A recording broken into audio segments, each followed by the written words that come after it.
Good morning, students. This is Ankit Jaiswal, your English teacher. Students, we have completed 4 units in English literature book. Okay, so 4 unit means 8 chapters. So 8 chapters have been completed. Okay, बच्चों हमने 4 chapters यानी 4 units complete कर लिए हैं 8 chapters. और अभी last unit की मैंने वर्ड मीनिंग और एक्सरसाइज नहीं कराई है। आज मैं उसको सेंड कर दूंगा, आप लोग कमेंट करिएगा। अगर आप लोग खुद से नहीं कर पाए हैं तो मैं कर दूंगा, ठीक है। चलिए आज हम लोग स्टार्ट करेंगे new chapter unit 5, new unit new chapter. Okay, तो बच्चों चैप्टर पढ़ने से पहले मैं आपको बता दूं कि जो भी चीज़ें मैं करा रहा हूँ आप लोग उसको प्रिपेयर करते रहिए, क्योंकि बच्चों टाइम नहीं है आपके पास ज़्यादा और मुझे अभी लिटरेचर के साथ साथ ग्रामर भी कंप्लीट करवानी है। तो आप लोग पढ़ाई पे ध्यान देते रहिए, फोकस करते रहिए और साथ में आप लोग अपने नोट्स भी कंप्लीट करते रहिएगा, ठीक है। तो चलिए देखते हैं इस चैप्टर में क्या है। सबसे पहले चैप्टर का नेम देखते हैं। चैप्टर का नेम है क्वालिटी, और क्वालिटी का मतलब होता है गुण। गुण का मतलब क्या होता है बच्चों, किसी के अंदर कोई खासियत होती है। हर व्यक्ति के अंदर अपनी एक क्वालिटी होती है, एक एडजेक्टिव होता है, एक उसके अंदर कुछ स्पेशल होता है, उसको हम लोग कहते हैं क्वालिटी, ठीक है ना। महात्मा गांधी जी ने कहा था कि हर एक इंसान में each and every person has his own quality, he just needs to recognise that, ठीक है ना। उन्होंने कहा था हर एक व्यक्ति के अंदर अपनी एक क्वालिटी होती है, बस उसको पहचानने की ज़रूरत है, ठीक है। तो ये तो एक मोटिवेशनल कोटेशन था जो मैंने आपको बताया। आपके अंदर भी एक अलग क्वालिटी है, आप उसको पहचानेंगे तब आप जान पाएंगे। तो उस क्वालिटी को लेकर इंसान जब पहचान जाता है तो वो बहुत बड़ी चीज़ें कर सकता है। हाँ, तो आपके अंदर भी कुछ क्वालिटी होगी, कुछ गुण होगा, कुछ स्पेशलिटी होगी, उसको आप लोग यूज करिए, यूटिलाइज करिए और सही जगह पे सही ट्रैक पर अपनी लाइफ लेके आइए। तो चलिए पढ़ते हैं इस क्वालिटी के बारे में, ऐसा क्या है, इस गुण के बारे में ऐसा क्या है।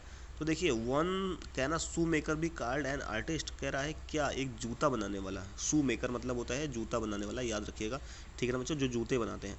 तो कह रहा क्या जूते बनाने वाले को हम लोग आर्टिस्ट कह सकते हैं। आर्टिस्ट मतलब क्या होता है, जो भी एक कलाकार हो, ठीक है, जो कलाकारी करता हो, जिसके अंदर आर्ट कूट कूट कर भरी हो। तो जो जूता बनाने वाला होता है, क्या उसको हम लोग आर्टिस्ट कह सकते हैं। Yes, if he has the same skill and pride. तो जो पोएट है वो कह रहा है हाँ बिल्कुल कह सकते हैं। अगर जूता बनाने वाला को हम लोग आर्टिस्ट क्यों नहीं कह सकते भाई, अगर उसके पास सेम स्किल है, वही स्किल, स्किल मतलब क्या होता है, काम करने का तरीका, उसके पास वही क्वालिटी है, एंड प्राइड, और उसके पास क्या गर्व है अपने काम को लेकर। इन हिज ट्रेड, ट्रेड मतलब व्यापार में, अपने व्यापार में, अपने प्रोफेशन में उसको गर्व है, करते हुए उसको शर्म नहीं आती है। वो उतनी ही प्यार से, उतने ही स्किल के साथ, घमंड से अपना काम करता है जैसे कि कोई दूसरा आर्टिस्ट करता है। तो वाकई में वो भी एक आर्टिस्ट है, उसके अंदर कोई ना कोई कला है, तो तभी तो जूते बना पा रहा है। भाई कोई भी काम आप कर ले रहे हैं तो ये जाहिर सी बात है कि आपके अंदर एक आर्ट है। आप जरूरी नहीं कि आप ड्राइंग बनाए तो ही आर्ट होती है। भाई कोई भी चीज़ आप नया चीज़ बना लेते हो तो ये एक आर्ट है, ठीक है। आप कोई भी कुछ काम भी कर लेते हो, आपके अंदर जो एक एक क्वालिटी है जो निखर के सामने आती है, आप कुछ भी कर ले रहे हो अलग, जो चीज़ अलग है, तो वो एक आर्ट ही कहलाएगा, ठीक है ना। चलिए, and the same respect for it too, अगर वो शू मेकर जो है, अगर वो दूसरे आर्टिस्ट की तरह ही जूते बना लेता है, उसके पास भी जूते बनाने का शौक़ है, और वो साथ साथ क्या है, उसको अपने गर्व है अपने काम पे, तो वो एक आर्टिस्ट ज़रूर हुआ, ठीक है ना। चलिए देखिए, और उसको अपने काम पे रिस्पेक्ट भी होना चाहिए। मिस्टर गिस्लर, अब ये कहानी है मिस्टर गिस्लर की। अ जर्मन शू मेकर, एक जर्मनी के जूता बनाने वाले थे, सेटल्ड इन लंदन, जो कि लंदन में आके सेट हो गए थे। इज़ अ परफेक्ट आर्टिस्ट, वह एक बहुत ही महान कलाकार हैं। Read this story to see how he devotes his life to his art. आपको इस स्टोरी में मालूम चलेगा कैसे वो अपनी ज़िंदगी डिवोट्स, ठीक है, डिवोट्स मतलब होता है पूरी तरह से संलग्न कर देना अपनी लाइफ को, जो है आर्ट की तरफ, एक कला की तरफ, जूते बनाने वाली आर्ट की तरफ पूरी लाइफ अपना डिवोट कर देते हैं, उसमें न्यौछावर कर देते हैं। कैसे करते हैं चलिए देखते हैं बच्चों हम लोग। अब देखिए यहाँ से जो राइटर है वो लिखने की कोशिश करता है, I knew him from the days of extreme youth. Extreme मतलब क्या होता है, एक्सट्रीम मतलब होता है एब्सोल्यूट, एब्सोल्यूट मतलब होता है पूरी तरह से, ठीक है, पूरी तरह से, पूर्णतः, जब चरम जिसे कहते हैं, एक्सट्रीम मतलब होता है चरम, ठीक है ना।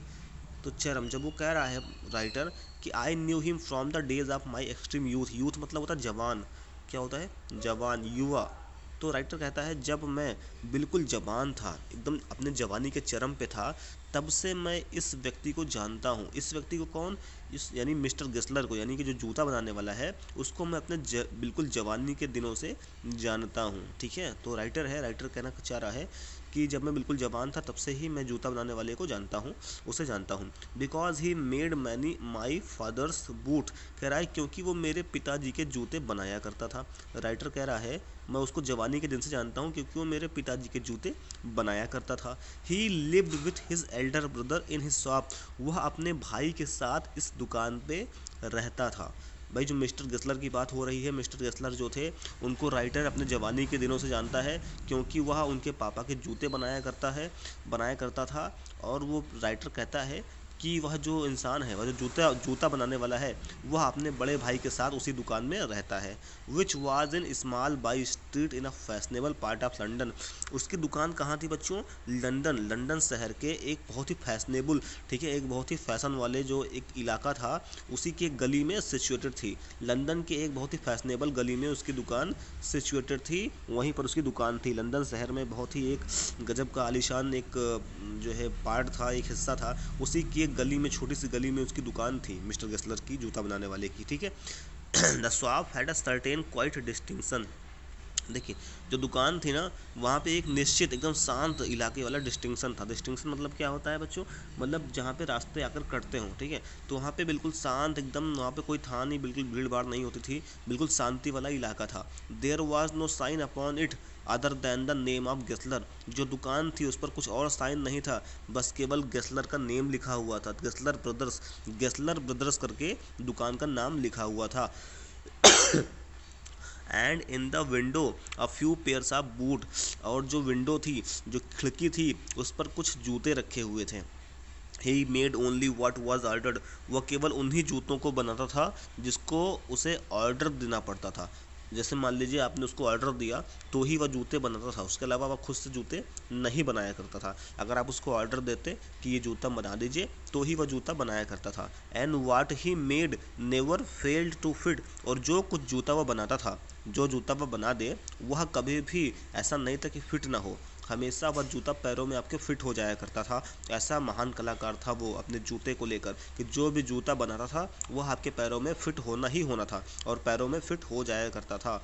टू मेक बूट्स, जूते बनाने के लिए, सच बूट्स एज ही मेड, और जूते बनाने के लिए जिस प्रकार की वो जूता बनाया करता था, सीम टू मी देन, जैसे मुझे तब मालूम चलता था, and still seems to me, और आज भी मुझे यह बात मालूम चलती है, मिस्टीरियस एंड वंडरफुल, कि वह जो जूते बनाता है और जिस प्रकार के मटेरियल का यूज करता है जूतों के लिए, वह मेरे लिए आज भी मिस्टीरियस है। मिस्टीरियस मतलब क्या होता है? रहस्यपूर्ण है, रहस्यमयी है, ठीक है, एंड वंडरफुल, और आश्चर्यजनक है। वह जिस प्रकार का जूता बना लेता है भाइयों बच्चों, मतलब कि जो जूते वो बनाता है इतने गजब के होते हैं, इतने जानदार होते हैं कि कभी भी ऐसा नहीं होता कि पैरों में फिट ही ना हो, बहुत लंबे समय तक टिकते हैं, पैरों में फिट होते हैं, अच्छे लगते हैं।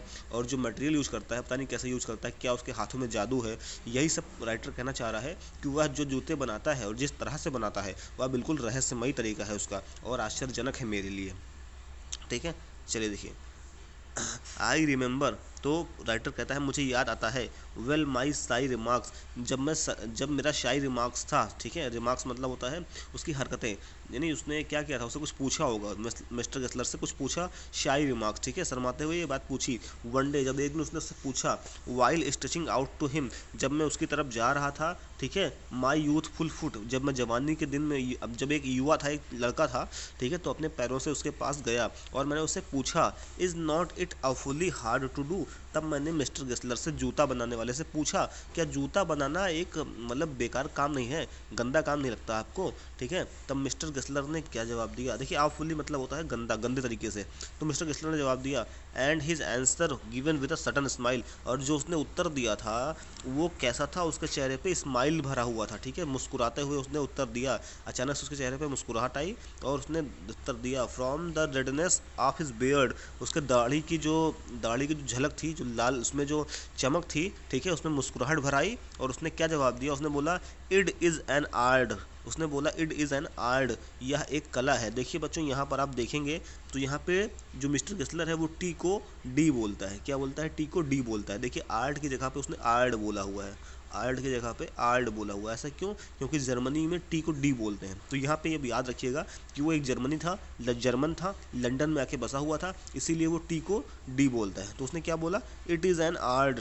ठीक है, उसने बोला यह एक आर्ट है। देखो यहाँ पे इट होना चाहिए था ना, तो उसने इट बोला है, तो it is an art, it is an art होना चाहिए। उसने बोला भैया यह एक कला है, जूता बनाना क्या है? एक कला है, एक आर्ट है, सबके बस की बात नहीं होती, इसीलिए मैं मुझे बुरा नहीं लगता जूते बनाना। चलिए आगे देखिए। It was not possible to go to him very often. Writer कहता है उसकी दुकान पे बार बार जाना संभव नहीं हो पाता था। ऐसा नहीं था कि मैं उसकी दुकान पे बार बार पहुंचा रहूं। ऐसा क्यों था? Because his boots lasted terribly, क्योंकि जो जूते वह बनाता था वह बहुत लंबे समय तक टिकते थे। टिकते का मतलब है क्या है? वह जूते जो बना देता था वो बहुत लंबे समय तक टिकाऊ थे, बहुत लंबे समय तक चलते थे उसके पास। हैविंग समथिंग, कह रहा उसके जूते में क्या था? Having something. देखिए बच्चों, यहाँ पर आप देख सकते हैं ये राइटर है, ये क्या है? राइटर है। और राइटर कहाँ पर खड़ा हुआ है? राइटर आप देख लीजिए, ये दुकान पर है, ये मिस्टर गेस्लर की शॉप है, ये मिस्टर गेस्लर की शॉप है। देखिए गेस्लर ब्रदर्स लिखा हुआ है, ये शॉप है। यहाँ पर विंडो में कुछ जूते रखे हुए हैं जैसा कि राइटर ने बताया। ठीक है ना? तो चलिए देखिए, having something beyond the temporary, जो उसके जूते हुआ करते थे वो ऐसा नहीं था कि टेम्प्रेरी हो, टेम्प्रेरी नहीं थे उसके जूते, बहुत लंबे समय तक चलते थे, परमानेंट हो जाते थे। ठीक है, बियॉन्ड टेम्प्रेरी का मतलब है टेम्प्रेरी से काफ़ी ज़्यादा आगे थे, ऐसा नहीं था खाली टेम्प्रेरी हो। ठीक है, some essence of boots stretch into them. ठीक है, देखिए कुछ एसेंस मतलब होता है कुछ जो खुशबू थी उसके काम की। ठीक है, जो जूते की जो खुशबू थी स्टिच्ड इनटू डेम। ठीक है, उसके जो मटेरियल की जो खुशबू थी, जो उसके काम करने का जो तरीका था, वो उनमें साफ साफ दिखाई पड़ता था, उसका झलक दिखाई पड़ता था कि हाँ वह काम करने में कितना उस्ताद है। ठीक है, यह बात की झलक उसके जूतों को देखकर मालूम चलती थी। One went in. ठीक है, तो वो राइटर कहता है एक दिन अगर कोई यानी अपने आप के बारे में कह रहा है कि एक दिन मैं गया, not as into most shop, जो कि मैं हूँ, मैं ज़्यादा दुकानों पे नहीं जाता, बट रेस्टफुली, बस केवल एक दुकान पे जाता हूँ। As one enters a church, अगर कोई मान लीजिए एक चर्च के में एंट्री करता है, and sitting on the single wooden chair, और कहाँ पर बैठता है? एक सिंगल लकड़ी की चेयर है, उस दुकान के बारे में बात कर रहा है कि जब मैं जाता हूँ तो उसके दुकान पर एक लकड़ी की चेयर रखी हुई है, उस लकड़ी की चेयर पर बैठ जाता हूँ और वेट करता हूँ। तो वो कह रहा है राइटर कि एक दिन मैं उसके दुकान पर गया, लकड़ी की चेयर थी और लकड़ी की चेयर पर मैं बैठ गया और उसका इंतज़ार करने लगा। आ गटरल साउंड, देखिए गटरल का वर्ड का मीनिंग क्या होता है? गटरल मतलब होता है हार्स, हार्स मतलब होता है कठोर, कठोर ध्वनि। ठीक है, बहुत ही तीखी कठोर ध्वनि आ रही थी। And tip tap of slippers, और जो उसके स्लीपर यानी कि जो उसके चप्पलों की आवाज़ थी टिप टैप करके वो आ रही थी। Beating the narrow wooden stairs and, तो लकड़ी की सीढ़ी लगी हुई थी। देखिए वुडन स्टेयर मतलब होता है लकड़ी की सीढ़ी, तो लकड़ी की सीढ़ी उसके दुकान पे थी, लकड़ी की सीढ़ी पे टप टप टिप टैप की आवाज़ आ रही थी। And he would stand before one without coat. ठीक है, और वो बिना कोट पहने हुए आके सामने खड़ा हो गया। आ लिटिल बेंड, थोड़ा सा मुड़ा झुका हुआ था, बूढ़ा था तो थोड़ा सा झुका हुआ था आगे की तरफ। इन लेदर एप्रॉन, और उसने एप्रॉन पहन रखा था। एप्रॉन मतलब क्या होता है? कोट की तरह होता है, जैकेट की तरह। ठीक है, एप्रॉन जिसे कहते हैं तहबंद, तहबंद पहले तहबंद चलता था बच्चों, सफारी वगैरह। ठीक है, तो उसने पहना हुआ था, उसको कोट नहीं पहना था, एक तहबंद पहना हुआ था। विथ स्लीव्स टर्न बैक, जो उसके स्लीव्स थे, ठीक है ना, उनको उसने मोड़ रखा था, हाथों के जो स्लीव्स होते हैं शर्ट की उनको उसने मोड़ रखा हुआ था। ब्लिंकिंग, उसकी आंखें ब्लिंक कर रही थी। ठीक है, उसकी आंखें जो थी वो ब्लिंक कर रही थी बार बार। As if awakened from some dreams of boots, ऐसा लग रहा था मानो वह अभी कुछ जूतों के सपने देखकर आया हो। ठीक है, ऐसे उसकी आंखें बार बार झिलमिला रही थी। चलिए, and I would say how do you do mister Gessler, तब मैंने उससे पूछा, और मैंने उससे पूछा how do you do mister Gessler. How do you do का मतलब होता है आप कैसे हैं। देखिए हाउ आर यू, ये याद रखिएगा बच्चों, आपके लिए नया वर्ड हो सकता है। हाउ आर यू का मतलब होता है हाउ डू यू डू। ठीक है, दोनों एक ही चीज़ हैं। हाउ डू यू डू का मतलब आप कैसे करते हैं नहीं होगा, हाउ डू यू डू का मतलब होता है आप कैसे हैं। हाउ आर यू को ही हम लोग अमेरिकन इंग्लिश में हाउ डू यू डू बोलते हैं। तो ये याद रखिएगा, आप लोग के लिए अच्छा वर्ड है, आप इसको लिख लीजिएगा। तो how do you do mister Gessler, आप कैसे हैं mister Gessler. Could you make me a pair of Russian leather boots, क्या मेरे लिए आप एक रसियन जो रसिया में चलता है, रूस में चलता है, ऐसे लेदर बूट्स बना सकते हैं। Without a word he would leave me retiring whence he came. ठीक है, उसने एक भी शब्द नहीं बोला उस वक्त, और उसने इंतज़ार किया कि वो दोबारा आए। ठीक है, और into the other portion of the the sun. उसने इंतज़ार किया, वो वहाँ पर कुछ नहीं बोला, वहाँ से चला गया और वो इंतज़ार में था कि वो बाद में आकर बताएगा या फिर दुकान के किसी दूसरे हिस्से में आकर वो मुझे ये बात बताएगा। And I would continue to rest in the wooden chair, और वह वहाँ पर कुछ नहीं बोला, वहाँ से चुपचाप चला गया। ऐसा लग रहा था मानो अभी वो मुझे बाद में मेरा उत्तर देगा, जो मैंने उससे पूछा था कि भैया जूता बनाकर दोगे रसिया का, तो उसने बोला कि मैं उसका उत्तर बाद में दूंगा। वो वहाँ से चला गया, ठीक है। और मैं लकड़ी के जो चेयर था उस पर बैठा रहा और उसका इंतज़ार करता रहा। Inhaling the incense of his trade, जो इंसेंस था, जो खुशबू थी, इंसेंस मतलब होता है खुशबू, महक, जो उसके व्यापार की जो खुशबू थी उन जूतों से, उन जो मैं वहाँ बैठा हुआ था दुकान पे, तो जो उसको व्यापार करने की जो खुशबू थी, जो उसका बिजनेस था उसमें जो खुशबू आ रही थी, ठीक है, उसको समझा, उसको महक लिया जा सकता था। अगर आप लकड़ी के चेयर पर बैठते हैं तो उसका जो काम करने का तरीका था, जो उसका व्यापार था, उसकी खुशबू आप सुन सकते हैं, उसकी खुशबू आप अपने नाकों से जो है प्रतीत कर सकते थे। सून ही वुड कम बैक, जल्द ही वह वापस आ गया, ठीक है, जल्द ही वह वापस आया। Holding in his hand a piece of gold brown leather, उसने अपने हाथों में एक जो है गोल्ड ब्राउन लेदर, एक जो है गोल्ड ब्राउन चमड़ा पकड़ रखा था अपने हाथों में, जो कि थोड़ा सा गोल्डन कलर का, ब्राउन कलर का था। With eyes fixed on it, उसने अपनी आंखें उस पर गड़ा रखी थी और उसने बोला, क्या कहा, व्हाट अ ब्यूटीफुल बीज, ठीक है, उसने बोला कितना शानदार पीस है, व्हाट अ ब्यूटीफुल बीज, ठीक है। देखिए बच्चों, ब्यूटीफुल को ब्यूटीफुल, मैंने आपको बताया टी को डी बोल रहे हैं और यहाँ पे पी को भी बी बोल रहे हैं, ठीक है, तो टी को डी बोल रहे हैं और पी को बी बोल रहे हैं, ठीक है। तो व्हाट अ ब्यूटीफुल बीज, ऐसा उसने बोला, ठीक है, मतलब हुआ कि कितना शानदार जो चमड़ा है वो कितना शानदार है। When I too had admired it, और जब मैंने भी उसकी तारीफ़ की, उस चमड़े की तारीफ़ की, उस लेदर की तारीफ़ की, ही वुड स्पीक अगेन, तो उसने दोबारा से बोला, when do you want them, ठीक है, उसने बोला यानी when do you want them मतलब आप कब चाहते हैं, इन चमड़ों को आपको ज़रूरत कब पड़ेगी। एंड आई वुड आंसर, और मैंने उत्तर दिया, oh as soon as you conveniently can,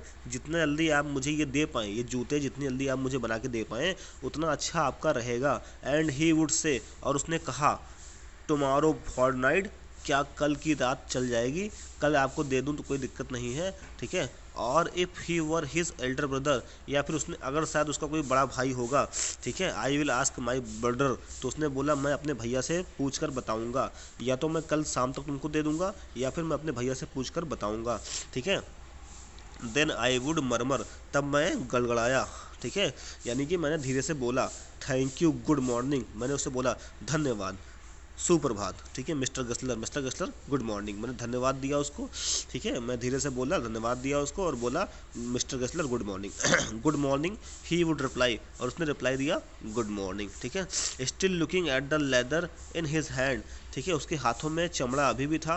and as I move to the door, और जैसे ही मैं डोर की तरफ गया, दरवाजे की तरफ गया, I would hear the tip tap of his slippers, मैं उसके टिप टैप की आवाज़, उसके स्लीपर्स की जो टिप टैप थी उसकी आवाज़ सुन सकता था। Going up the stairs to his dreams of boot, ठीक है, गोइंग अप द स्टेयर्स, वो सीढ़ियाँ चढ़ रहा था और उसके जो ड्रीम ऑफ बूट्स, और जो सपना देख रहा था जूतों का, वो साफ साफ तौर पर देखा जा सकता था, ठीक है। तो उसके हाथों में अभी भी चमड़ा था, वो सीढ़ी की तरफ चढ़ रहा था और उससे टिप टैप की आवाज़ आ रही थी, ठीक है। तो आप यहाँ पर देखिए, इस फिगर में देखिए बच्चों, ये हैं राइटर साहब, ठीक है, और ये हैं मिस्टर गेस्लर। इस पिक्चर से आपको दो चीज़ यहाँ पर देखने को मिलेगी, जो कहता है, जब देखिए रसियन, जब ये बोलता है कि मुझे रसियन टाइप का एक चाहिए शूज, एक रसियन लेदर शूज चाहिए, तो मिस्टर गेस्लर उस वक्त कुछ नहीं बोलता है, ऐसा लगता है मानो अभी वह बाद में इसका रिप्लाई देगा और बाद में आएगा, बताएगा। तो वह बाद में सीढ़ियों से आता है टिप टैप का साउंड करते हुए, देखिए थोड़ा सा झुका हुआ है। और आप देखिए जो मैंने आपको बताया एप्रॉन, तो एप्रॉन इसी को बोलते हैं बच्चों, ये देखो जिसने पहन रखा है ये, इसी को एप्रॉन बोलते हैं। आपने देखा हो किचन वगैरह में अक्सर जो है यूज किया जाता है इसको, लेडी लोग या फिर किचन में जो कुक होते हैं उसको यूज करते हैं, एप्रॉन को यूज करते हैं। तो उसने एप्रॉन पहन रखा था, कोट नहीं पहन रखा था। स्लीव्स देखिए, स्लीव्स को उसने मोड़ रखा हुआ है जैसा कि राइटर ने बताया था, ठीक है, और थोड़ा सा झुका हुआ है, बेंड है आगे की तरफ, देख सकते हैं उसका थोड़ा सा सीना जो झुका हुआ है, थोड़ा सा बूढ़ा है, ठीक है ना बच्चों, और दाढ़ी है हल्की हल्की। तो ये चीज़ें क्या है, ये चीज़ें जो जैसा कि उसने बताया राइटर ने, सेम वैसा का वैसा वो दिख रहा है। उसके हाथों में देखिए लेदर है जो लेकर आया था दिखाने के लिए, ठीक है। तो यहाँ पे बैठा हुआ है राइटर, मिस्टर गेस्लर से बातें कर रहा है। तो इस पिक्चर के माध्यम से बताया गया है कि जैसे जैसे उसने बताया वैसे वैसे यहाँ पर आपको डिस्क्राइब किया गया है। तो बच्चों आज हम यहीं पर इस चैप्टर को लीव करते हैं। आगे पॉइंट में हम इसके आगे पढ़ेंगे स्टोरी में क्या है। आज आपका होमवर्क ये है कि आप जितना चीज़ मैंने पढ़ाई है इसमें से आपको कम से कम 20+ डिफ़िकल्ट वर्ड्स मीनिंग सर्च करनी है। 20+ डिफ़िकल्ट वर्ड्स मीनिंग, उनको वर्ड को नोट करना है, उनका प्रोनाउंसिएशन आपको नोट करना है, उनकी हिंदी मीनिंग आपको नोट करनी है, उनके सिनोनिम आपको सर्च करने हैं। ठीक है, इतना काम आपको करना है, सर्च कीजिएगा। ठीक है, 20+ हमको वर्ड मीनिंग, सिनोनिम्स और प्रोनाउंसिएशन के साथ चाहिए। ठीक है बच्चों, ये आपका होमवर्क है। इसके आगे नेक्स्ट जो आपका है इसी चैप्टर का जो नेक्स्ट वीडियो रहेगा वो इस चैप्टर को कंप्लीट करेंगे। उसमें हम आगे पढ़ेंगे कि कहाँ तक हमने पढ़ा था और हमने क्या समझा, क्या जाना। ठीक है बच्चों, तो चलिए आज को यहीं पे एंड करते हैं। I hope you all will be fine. बच्चों आप लोग अपना ध्यान रखिए, ठीक है, और पढ़ाई अच्छे से करते रहिए, यही मैं आपसे बार बार बोल रहा हूँ। चलिए आज के लिए इतना ही। Have a good day ahead. Thank you so much.